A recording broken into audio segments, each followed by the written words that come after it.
The man clearly possesses a powerful energy technique that can sweep across an army. However, when faced with monsters, he can only advance physically to eliminate them one by one. It's simply because the weapon in hand cannot contain such immense power. It cannot bear such tremendous strength. Therefore, until I find a suitable weapon, I can only suppress my strength. On this day, in order to gather materials to deal with the devourers, I came to the swamp to hunt a monster called Kukuz. Although I controlled the output strength of the energy technique, dealing with them still meant killing them one by one.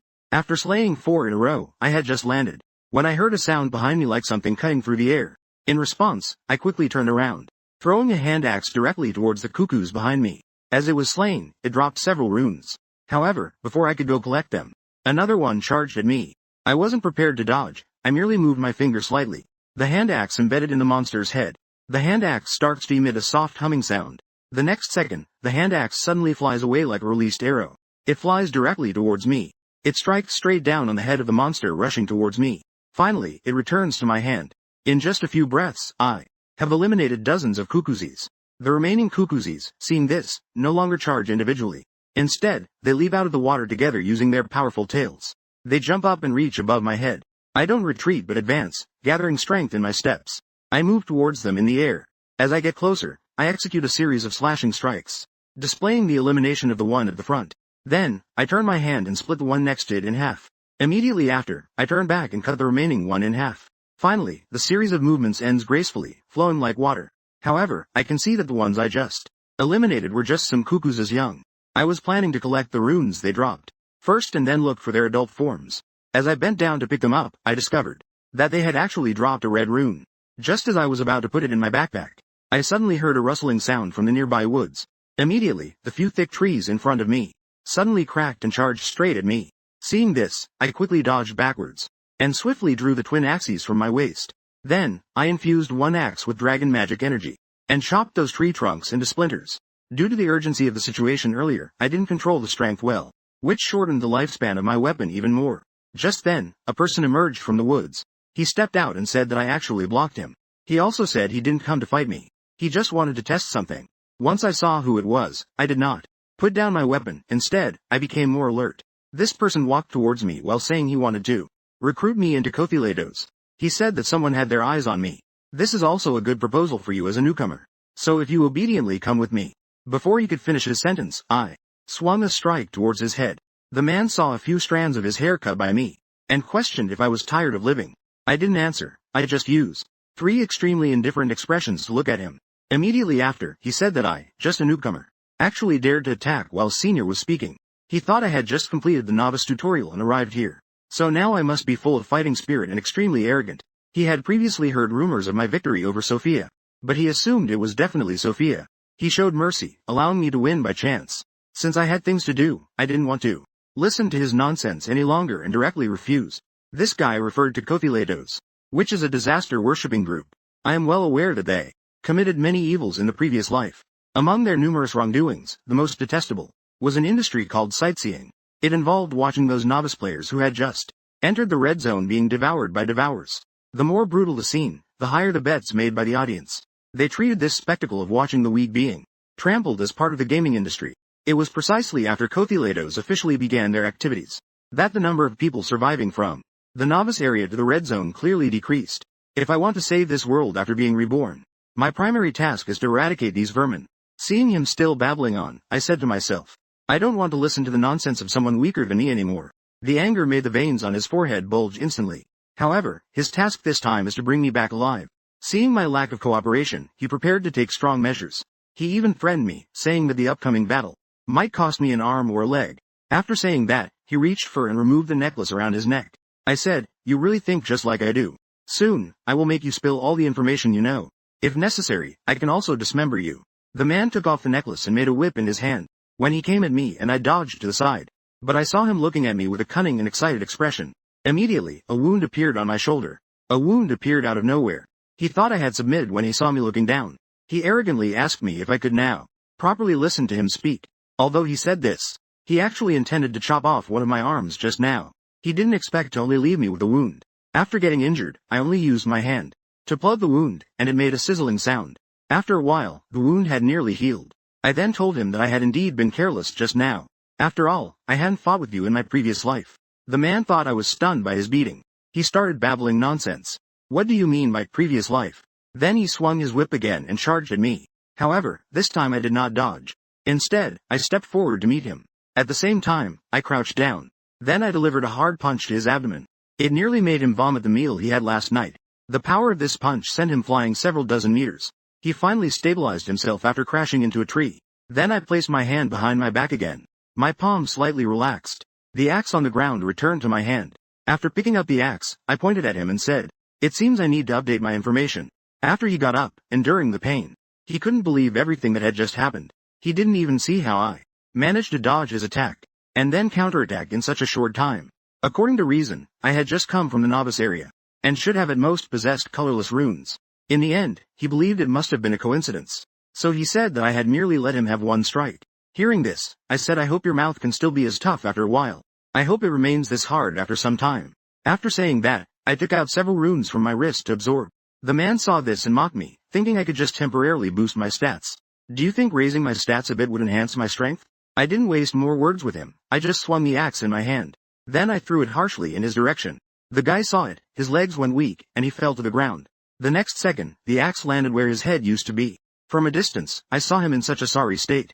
I asked him what had happened. He wouldn't be so scared that he peed his pants, would he? The man stood up, trembling all over, gritting his teeth, and said no. Then he raised the whip in his hand again. This time, he used a skill. It transformed the whip into a lightsaber. Immediately, he rushed towards me. Seeing this, I didn't dodge, I just slowly raised the ring in my hand. The man looked at me and thought, I don't even have a weapon. Am I really trying to catch his attack barehanded? This made him very happy inside, because his technique could actually sever everything within the range of his sword swing. Just when the laser sword was 2 centimeters from my neck, I activated the first power of the Nirmaha ring. After attaching the power to your hand, I directly caught his laser sword with my body, and with a slight force of my hand, I crushed the laser sword without difficulty. Seeing this, he was utterly shocked inside. His proud finishing move was easily neutralized by me just like that. He thought to himself, even if I'm nullifying magic, it shouldn't be possible to break a skill with such high magical density all at once. Before he could finish his thought, I grabbed his clothes. I lifted him up. After raising him above my head, I violently threw him towards the ground.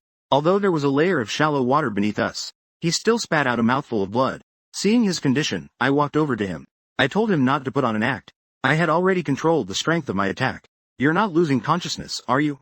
Just as I finished speaking, his hand grabbed my arm. Noticing the changes in his skin, I asked him if he had used a skill to defend himself at the moment I attacked. Just as I expected, he had just used a defensive skill called Bronze Jade. Although this skill can enhance defense, it also limits the user's mobility. However, he now realized it was not the time to be picky. He thought it would be better to escape my grasp first.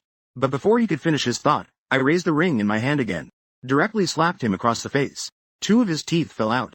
After the slap, his brain was already completely plunged into a state. He was originally thinking of begging for mercy, but I gave him no chance. I just started hitting his head wildly. Finally, unable to take it anymore, he shouted that he would tell me everything he knew. He also said he had no choice. Recently, the sightseeing revenue has been really low. If people from small teams like his want to survive, they can only obey orders from their superiors. He claimed he was originally a good person. He never intended to harm me, for sure. As long as I could spare him, he could give me many runes. He could also tell me who sent him to kidnap me. After hearing that, I simply said, "You talk so much nonsense." Then I clenched my fist and swung it towards his big face again. This punch almost smashed his face into the back of his head. After getting up, I said, "You're really annoying." The man, beaten to a pulp, indignantly stated that it was clearly me who made him talk just now. During our cordial conversation, he revealed all the information he knew. After finishing, he pitifully said that this was all he knew, and begged me not to hit him again. From his mouth, I learned about Kothilados. Besides holding periodic sightseeing events, they also accept commissions from other teams. And this time, the commission he received was to recruit newcomers like me who just arrived from the novice area to the red zone. The client is affiliated with a group called the Lighthouse Organization, Carl's. The Lighthouse is responsible for the starting point of the World Tree's roots, which are the 6 roots at the very top. These 6 teams are collectively referred to as they're in charge of the uppermost tree roots. So this also means that the strength of the 6 teams is the strongest. But I remember the lighthouse is managed by Miyamoto. Does this mean there is more than one team involved? I then asked him at this moment. The other should be preparing for sightseeing, right? Are there also guys in support who provide you with information? He respectfully replied yes after hearing that. There are also in support. But this time he got it directly from Carl's After he finished speaking, my expression darkened as I said, "Now all useful information has been dug out." Then the next words are. The man hurriedly asked me to wait after hearing this. He still had more to say. The next moment he laughed loudly and pointed at himself. The eye on his forehead scolded me for being too foolish. And he said he was actually acting while waiting for the cooldown time. He asked me if I knew what this thing was. Upon hearing that, I said, "Isn't this just? Is it the clairvoyance of the jealous and blinded?" The man was stunned after hearing that. He thought to himself, "How did I know that?" But that doesn't matter anymore. Because he can use this clairvoyance to share vision with those connected to him. He said my location has already been exposed. I turned around and said, "That's really scary. It seems I need to escape quickly." The man got up and said, "I can't escape. You should know that Carl is the leader of the lighthouse assault team." Before he finished speaking, I turned back and landed another punch in his abdomen. After he lost consciousness, I said, "It's really exhausting to play along with your act." Then I crouched down and started to rummage through all his weapons. My own weapon was already pretty much destroyed in the earlier battle. This guy's weapons are quite good. And there's even a disposable artifact mirror clone. At that moment, a translucent dove suddenly flew by in the sky. It seems the opponent has already found me. Although I have no memory of a character like Carl's. It doesn't matter since I don't remember them at all. But now I was already busy, and this is going to get troublesome. Additionally, I've been vaguely able to hear the roar of monsters coming from afar. It seems there should be a group of gorillas nearby. Now I don't even have to exert myself to find them. Before leaving, I set a trap here again. Meanwhile, on the other side of the forest, 3 people are desperately running. Because a group of gorillas is closely pursuing them from behind. One of them gives the order for everyone to use the shadow stealth skill. In the next second, as the skill is released, they all become transparent. Then they quickly find a tree to hide behind. The gorillas below lose their target and begin to wander aimlessly nearby, waiting for this group of monsters to let their guard down. Only those with talent dare to breathe heavily. The 3 of them all belong to Kothilatos. Their purpose for coming here is for sightseeing. The event will attract these monsters. After leading this batch, they plan to take a break before continuing to work. The leader, a man named Qian, said to Led Gui Shu, "How come this guy has taken so long to pick up a newcomer?" He guessed that Gui Shu must have gone to slack off. As soon as he finished speaking, he looked up and saw a transparent dove. After letting the dove land on his hand, he said that only that person could release such a realistic carrier pigeon. After saying that, he began to read the message delivered by the carrier pigeon. After finishing, he stood up and said to leave this place alone for now. An urgent notice came from above, telling us to go to Kukuz Lake. After a while, the 3 arrived at Kukuz Lake. Behind the lake, they saw Gui Shu who had lost consciousness. After waking Gui Shu up, he said that he was lucky. The poison in the place where he fainted isn't very strong. Otherwise, his leg won't be saved. Qian said that Gui Shu has at least been inside a devourer's belly. He actually couldn't defeat a newbie. Gui Shu realized his weapon was missing and remembered that he might have said something to him before he fainted. But for a moment, all he could recall was giving him a note. He couldn't remember anything else at all. Qian had someone take Gui Shu back first. They would discuss other matters on a nearby boat. To be on the safe side, he also created a messenger pigeon to report to the client. This messenger pigeon allows players from different teams to communicate without barriers. The messenger pigeon was caught by a person shortly after it flew out. After reading the information inside, he crushed it in his hand. That person cursed it as rubbish under his breath. He called for someone to follow him personally for a trip. After a while, he leapt onto a ship. Qian saw the newcomer and wanted to compliment him but was pushed aside. Then he walked up to Gui Shu and said he really knows how to get things done. He was actually beaten to this state by a newcomer. The speaker was none other than Carl's, the leader of the lighthouse assault team. After hearing this, Gui Shu was about to explain but he was punched in the abdomen by Carl's. Immediately, Carl's asked Qian if Kothilatos is really how Kothilatos operates. How do you plan to handle the aftermath? Qian knew he was in the wrong and could only say they would take full responsibility. At that moment, an unusual sound suddenly came from the direction of the forest. When someone walked to the edge of the ship and looked down, he nearly got scared to death after seeing it. Because those drawn into the valley, the gorillas swarm was charging towards them. You must know that once these creatures start running, they won't change direction. They're indeed utilizing this trade to lead so many gorillas into the valley. Just as everyone wondered why this group of monsters did not run towards the valley hiding their young, but charged towards them. Carl's, standing nearby, caught a scent in the air. That seemed to mix with a different odor. Soon he pinpointed the source of the scent, which was indeed the wound on Gui Shu's leg. Then, before he could react, he directly threw the hand axe he was holding into it. This time, in pain, Gui Shu lay on the ground screaming in agony. Carl stepped forward and pulled out the hand axe, discovering that it contained the blood of the gorillas. Furthermore, it was mixed with amplifiers to enhance the scent. If it weren't for Carl's having the pursuer skill of Valronan, probably no one would have been able to detect this subtle scent. This matter also plunged him into deep thought. He thought to himself that a newcomer who had just arrived in the red zone not long ago could actually master the technique of luring gorillas so quickly. Feeling that things were becoming increasingly interesting, he let out a hearty laugh towards the sky. Then he ordered Qian to bring me back. He was already eager to see what kind of person I really was.